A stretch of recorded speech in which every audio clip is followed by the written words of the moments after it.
era of certainly of economic rebalancing, which is actually how the G20 itself came about. We are in the midst of a political rebalancing, and when we speak about reform of the United Nations, etc., that's one aspect of political rebalancing. Today, we are seeing what I would call a return of history. The more today India goes out in the world, the more we connect with other countries, the cultural factor always comes out.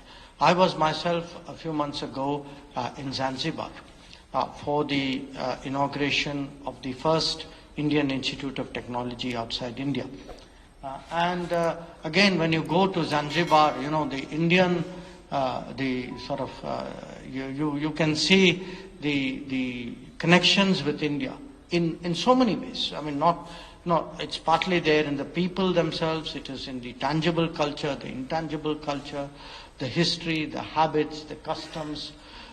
So here again, I think what awaits an India which is going to be, will have a larger footprint, which will have deeper connections, which will have more activities, is that there is an underlying foundation of culture that can be used today to actually build, or I would say even rebuild, more modern relationships.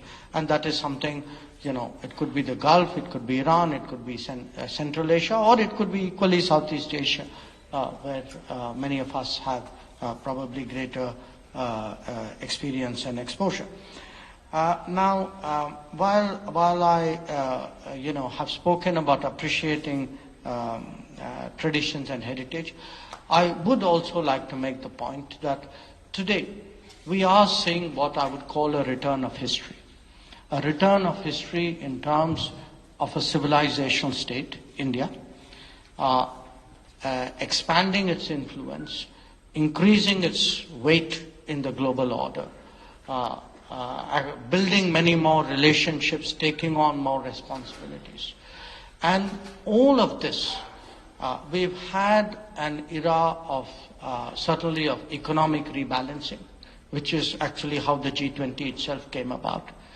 We are in the midst of a political rebalancing, and when we speak about reform of the United Nations, etc., that's one aspect of political rebalancing. Subscribe to Midday India. Get direct notifications on all our videos by clicking on the bell icon.